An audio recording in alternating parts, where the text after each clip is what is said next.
Hello friends, MMPC 005 block 1 ആണ് നമ്മൾ ഇന്ന് ഡിസ്കസ് ചെയ്യുന്നത്. ഡാറ്റ കളക്ഷൻ അനാലിസിസ് ആണ് ബ്ലോക്ക് 1ന്റെ ചാപ്റ്ററിന്റെ ഹെഡിങ് വരുന്നത്.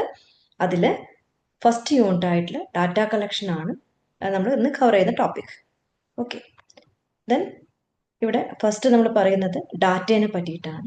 ഡാറ്റ എന്ന് പറയുന്നത് it's a raw fact, figures or information collected for analysis.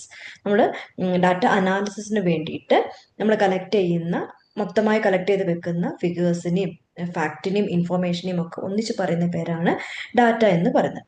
Collection of information ആണ് എന്ത് പറയുന്നത്, ഡാറ്റ. അതായത് നമ്പേഴ്സ് ആവാം, ഒപ്പീനിയൻസ് ആവാം, ഇതിനൊക്കെ മൊത്തത്തിൽ എന്ത് പറയാം, ഡാറ്റ എന്ന് പറയുന്നുണ്ട്. സോ ഈ ഡാറ്റ രണ്ട് രീതിയിലാവാം നമ്മൾ കളക്ട് ചെയ്യുന്നത്. ഒന്ന് പ്രൈമറി ഡാറ്റയാണ്, മറ്റൊന്ന് സെക്കൻഡറി ഡാറ്റയാണ്. പ്രൈമറി ഡാറ്റ എന്ന് പറയുന്നത് data are those collected by the investigator himself for the first time. അതായത് data investigator, researcher first hand ആയിട്ട് കളക്ട് ചെയ്യുകയാണെങ്കിൽ, ഡയറക്റ്റ് ആയിട്ട് ഇൻഫർമേഷൻ കളക്ട് ചെയ്യുകയാണെങ്കിൽ അത് നമ്മൾ പറയുന്ന പേരാണ് പ്രൈമറി ഡാറ്റ എന്ന് പറയുന്നത്. അപ്പം ഒറിജിനൽ ആയിട്ടുള്ള, കറക്റ്റ് ആയിട്ടുള്ള, അക്യുറേറ്റ് ആയിട്ടുള്ള ഇൻഫർമേഷൻസ് നമുക്ക് ഡയറക്റ്റ് ആയിട്ട് എന്ത് ചെയ്യാൻ പറ്റും, കളക്ട് ചെയ്യാനായിട്ട് പറ്റും. നമ്മൾ പ്രൈമറി ഡാറ്റയാണ് യൂസ് ചെയ്യുന്നതെങ്കിൽ. സോ ഇത് ടൈം കൺസ്യൂമിംഗ് ആണ്, ഒരുപാട് കോസ്റ്റ് ഇൻകർ ചെയ്യുന്ന ഒരു പ്രോസസ്സാണ് പ്രൈമറി ഡാറ്റ കളക്ഷൻ എന്ന് പറയുന്നത്. ഒന്നാമത്തത് പ്രൈമറി ഡാറ്റയാണ്. Primary data are those collected by the investigator himself for the first time. Investigator direct ആയിട്ട് ഫസ്റ്റ് ഹാൻഡ് ആയിട്ട് ഇൻഫർമേഷൻ കളക്ട് ചെയ്തതിനെയാണ് പ്രൈമറി ഡാറ്റ എന്ന് പറയുന്നത്. They are original in character. അതായത് ഫസ്റ്റ് ഹാൻഡ് ഇൻഫർമേഷൻ ആണ്, ഡയറക്റ്റ് ആയിട്ട് collect ചെയ്യുന്നതാണ്. So original character ആണ്. പക്ഷെ ഇങ്ങനെ കുറേ സമയം എടുത്തിട്ട് നമുക്കത് കളക്ട് ചെയ്യാനായിട്ട് പറ്റുള്ളൂ. സോ അതുകൊണ്ട് ഇത് ടൈം കൺസ്യൂമിംഗ് ആണ്, കോസ്റ്റ് ആയിട്ടും ഒരുപാട് കോസ്റ്റ് ഇൻകർ ചെയ്യുന്ന ഒരു പ്രോസസ്സാണ് എന്ത്, പ്രൈമറി ഡാറ്റ കളക്ഷൻ എന്ന് പറയുന്നത്. രണ്ടാമത്തത് സെക്കൻഡറി ഡാറ്റയാണ്. സെക്കൻഡറി ഡാറ്റ എന്ന് പറയുന്നത് when the data was not collected by the investigator but is derived from other sources, then such data is referred as secondary data. അതായത് പ്രൈമറി ഡാറ്റയല്ല, ഫസ്റ്റ് ഹാൻഡ് ഇൻഫർമേഷൻ അല്ലാതെ വേറെ ആരെങ്കിലും കളക്ട് ചെയ്ത് വെച്ച informations നമ്മൾ use ചെയ്യുകയാണെങ്കിൽ, റിസർച്ചർ യൂസ് ചെയ്യുകയാണെങ്കിൽ അതിനെയാണ് സെക്കൻഡറി ഡാറ്റ എന്ന് പറയുന്നത്. ഫോർ എക്സാമ്പിൾ ബുക്സ്, ജേണൽസ്, അങ്ങനെയുള്ള അല്ലെങ്കിൽ വെബ്സൈറ്റ്സിൽ ഡാറ്റ കളക്ട് ചെയ്യുന്നതൊക്കെ എന്താണ്, സെക്കൻഡറി ഡാറ്റ. അതായത് ഓൾറെഡി ആരോ ഉണ്ടാക്കി വെച്ചിട്ടുള്ള ഡാറ്റ നമ്മൾ റിസർച്ച് പർപ്പസിന് വേണ്ടിയിട്ട്, ഇൻഫർമേഷൻ കളക്ട് ചെയ്യാൻ വേണ്ടി യൂസ് ചെയ്യുന്നുണ്ടെങ്കിൽ അതിനെന്ത് പറയുന്നുണ്ട്, സെക്കൻഡറി ഡാറ്റ എന്ന് പറയുന്നുണ്ട്. അപ്പം ഇത്രയേ ഉള്ളൂ. ഡാറ്റേനെ രണ്ടായി ഡിവൈഡ് ചെയ്യുന്നുണ്ട്, പ്രൈമറി ഡാറ്റയും സെക്കൻഡറി ഡാറ്റയും. പ്രൈമറി ഡാറ്റ ആണെങ്കിൽ ഫസ്റ്റ് ഹാൻഡ് ഇൻഫർമേഷൻ ആയിരിക്കും, ഡയറക്റ്റ് ആയിട്ട് കളക്ട് ചെയ്യുന്നതായിരിക്കും. ബട്ട് സെക്കൻഡറി ഡാറ്റ ആണെങ്കിൽ എന്താണ്, അത് സെക്കൻഡ് ഹാൻഡ് ഇൻഫർമേഷൻ, അതായത് ഓൾറെഡി കളക്ട് ചെയ്തിട്ടുള്ള ഇൻഫർമേഷൻസ് ആണ് സെക്കൻഡറി ഡാറ്റയിൽ വരുന്നത്. ഓക്കെ, ദെൻ ഈ പ്രൈമറി ഡാറ്റ കളക്ട് ചെയ്യാനായിട്ടുള്ള മെത്തേഡ്സ് എന്തൊക്കെയാണ്? Method of collecting primary data. രണ്ട് മെത്തേഡാണ് ഇവിടെ പറയുന്നത്. ഒന്ന് ഒബ്സർവേഷൻ മെത്തേഡ്, മറ്റൊന്ന് ക്വസ്റ്റ്യനെയർ മെത്തേഡ്. ഒബ്സർവേഷൻ മെത്തേഡ് എന്ന് പറഞ്ഞാൽ എന്താണ്? Observation method means collecting data by watching the behaviour, action or events of people or thing without asking questions. അതായത് നമ്മൾ ത്രൂ ഒബ്സർവേഷനിലൂടെ ഡാറ്റ കളക്ട് ചെയ്യണം. നമ്മൾ നോക്കി കാര്യങ്ങൾ മനസ്സിലാക്കിയിട്ട് നമ്മൾ ഇൻഫർമേഷൻസ് കളക്ട് ചെയ്യുകയാണെങ്കിൽ അതിന് പറയുന്ന പേരാണ് ഒബ്സർവേഷൻ മെത്തേഡ് എന്ന് പറയുന്നത്. നമ്മൾ വാച്ച് ചെയ്തിട്ട്, അല്ലെങ്കിൽ നമ്മൾ എന്താണ് അവരുടെ ആക്ഷൻസ്, ഈവൻറ്റ്സ് ഒക്കെ നമ്മൾ എന്ത് ചെയ്യുക, ജസ്റ്റ് ഇങ്ങനെ നോക്കി മനസ്സിലാക്കി എടുക്കുന്നതാണ് observation method.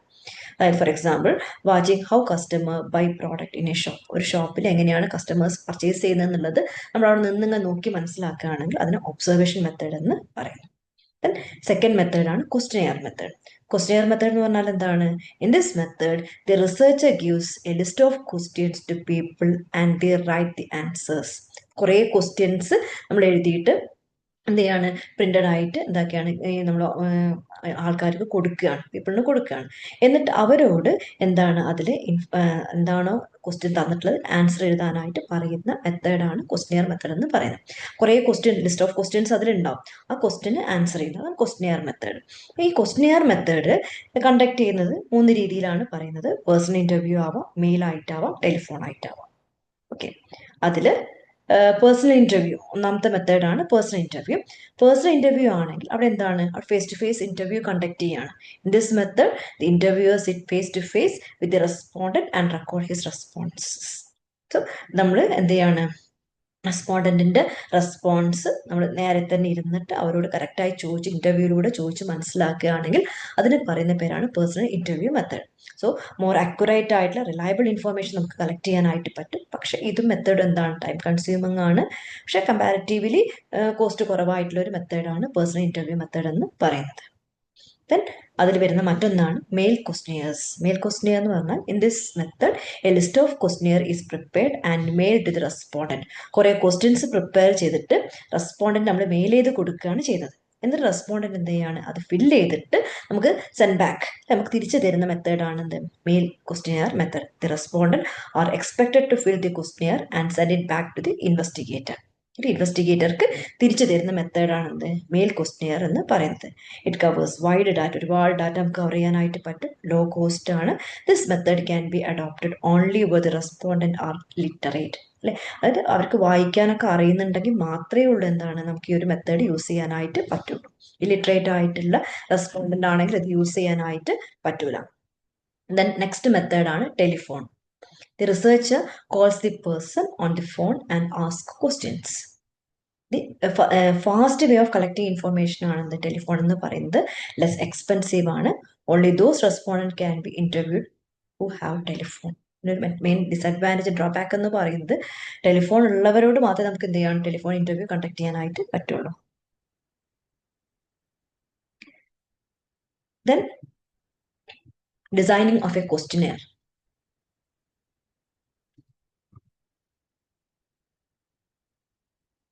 Important points to be kept in mind. എന്തൊക്കെ പോയിന്റ്സ് ആണ് ക്വസ്റ്റ്യൻ ഉണ്ടാക്കുന്ന സമയത്ത് നമ്മൾ മൈൻഡിൽ വെക്കേണ്ടത്? ഒന്നാമത്തത് covering letter. Every question should be contain a covering letter. എല്ലാ ക്വസ്റ്റ്യനിലും ഒരു കവറിംഗ് ലെറ്റർ ഉണ്ടാവണം. ഈ covering letter should highlight the purpose of study. എന്താണ് ഈ നമ്മൾ കണ്ടക്ട് ചെയ്യുന്ന റിസർച്ചിന്റെ സ്റ്റഡീന്റെ പർപ്പസ് എന്താണെന്ന് ഹൈലൈറ്റ് ചെയ്തിട്ടുള്ളതാണ് ഈ കവറിംഗ് ലെറ്റർ എന്ന് പറയുന്നത്. And the respondent, all responses will be kept confidential. ഈ കിട്ടുന്ന ഇൻഫോർമേഷൻസ്, റെസ്പോണ്ട് ഇൻഫോർമേഷൻസ് നമ്മൾ കോൺഫിഡൻഷ്യൽ ആയിട്ട് സൂക്ഷിക്കുകയും വേണം. കവറിംഗ് ലെറ്റർ ഇതാണ് പറയുന്നത്. രണ്ടാമത്തത് number of question should be kept to the minimum. രണ്ടാമത്തെ നമ്മൾ ക്വസ്റ്റ്യൻ ഉണ്ടാക്കുന്ന സമയത്ത് ശ്രദ്ധിക്കേണ്ടത് ഒരുപാട് ക്വസ്റ്റ്യൻസ് വാരി വലിച്ച് എഴുതുക എന്നുള്ളതല്ല. നമ്മൾ എന്ത് ചെയ്യണം, മിനിമം ക്വസ്റ്റ്യൻസ് യൂസ് ചെയ്യാനായിട്ട് പാടുള്ളൂ. The question should contain only the most important questions. Short questionnaire increase the chance of getting complete and honest response. Question ചെറുതാവുന്നതിനനുസരിച്ച് നമുക്ക് കംപ്ലീറ്റ് ആയിട്ടുള്ള ഹോണസ്റ്റ് ആയിട്ടുള്ള റെസ്പോൺസ് കിട്ടാനുള്ള സാധ്യത കൂടുതലാണ്. ടു മെനി ക്വസ്റ്റ്യൻസ് ഉണ്ടെങ്കിൽ ആൾക്കാർ അത് വായിച്ച് മതിയാവും, അവരെന്ത് ചെയ്യും, ടയേർഡ് ആവും, പകുതി ക്വസ്റ്റ്യൻസ് സ്കിപ്പ് ചെയ്യും. ഇത് നമുക്ക് തിരിച്ച് റെസ്പോൺസ് തരാത്തൊരു സിറ്റുവേഷൻ ഉണ്ടാകും. അതുകൊണ്ട് ഏറ്റവും മിനിമം ക്വസ്റ്റ്യൻസ് എന്താണ് നമ്മുടെ റിസർച്ച് പർപ്പസിന് വേണ്ടത്, അതിന് വേണ്ടിയുള്ള മിനിമം ക്വസ്റ്റ്യൻസ്, ഏറ്റവും ആപ്റ്റ് ആയിട്ടുള്ള ക്വസ്റ്റ്യൻസ് മാത്രമേ ഉപയോഗിക്കാനായിട്ട് പാടുള്ളൂ. മൂന്നാമത്തത് question should B simple and short. Questions ഉപയോഗിക്കുന്നത് സിമ്പിൾ ആയിരിക്കണം, ഷോർട്ട് ആവണം, ക്ലിയർ ആയിരിക്കണം. The questions in A question should be written in very simple and clear language so that everyone can understand them easily. Simple ആയിട്ട് clear ലാംഗ്വേജിൽ ഉപയോഗിച്ച് നമുക്ക് എല്ലാവർക്കും അത് മനസ്സിലാവുന്ന രീതിയിലുള്ള ക്വസ്റ്റ്യൻസ് ഉപയോഗിക്കണം. Short answers helps respondent answer quickly without confusion. പറഞ്ഞു, ചെറിയ ഷോർട്ട് ആൻസർ ആയിട്ടുള്ള ക്വസ്റ്റ്യൻസ് ആണ്, കൺഫ്യൂഷൻ ഒന്നും ഇല്ലാണ്ട് നമുക്ക് അതിൽ എന്ത് ചെയ്യണം, ആൻസർ ചെയ്യാനായിട്ട് പറ്റും. Avoid using difficult word or long sentences. നമുക്ക് മനസ്സിലാവാത്ത രീതിയിലുള്ള വേർഡ്സും വലിയ സെന്റൻസുകളൊക്കെ നമ്മൾ എന്ത് ചെയ്യണം, ക്വസ്റ്റ്യൻ ഉണ്ടാക്കുന്ന സമയത്ത് ഒഴിവാക്കേണ്ടതാണ്. നാലാമത്തത് question of sensitive or personal nature should be avoided. അതായത് നമ്മുടെ പേഴ്സൺസിനോട് നമ്മൾ ഇൻഫർമേഷൻ കളക്ട് ചെയ്യുന്നത്, സോ അവരുടെ പേഴ്സണൽ ആയിട്ടുള്ള സെൻസിറ്റീവ് ആയിട്ടുള്ള ഇൻഫർമേഷൻസ് ചോദിക്കുന്ന രീതിയിലുള്ള ക്വസ്റ്റ്യൻസ് ഒരിക്കലും ചോദിക്കാനായിട്ട് പാടില്ല. Do not ask questions that are too personal like income, family matters. അപ്പോൾ അവർക്ക് പറയാൻ ഇഷ്ടമില്ല എന്നുണ്ടെങ്കിൽ അത് ഇൻഫർമേഷൻ അവർ കറക്റ്റായി തരൂല. Such question make people feel uncomfortable. അവർക്കത് അൺകംഫോർട്ടബിൾ ആയി മാറും, തെറ്റായുള്ള ഇൻഫർമേഷൻ തരാനായിട്ട് സാധ്യതയുണ്ട്. അഞ്ചാമത്തത് answer to question should not require calculations.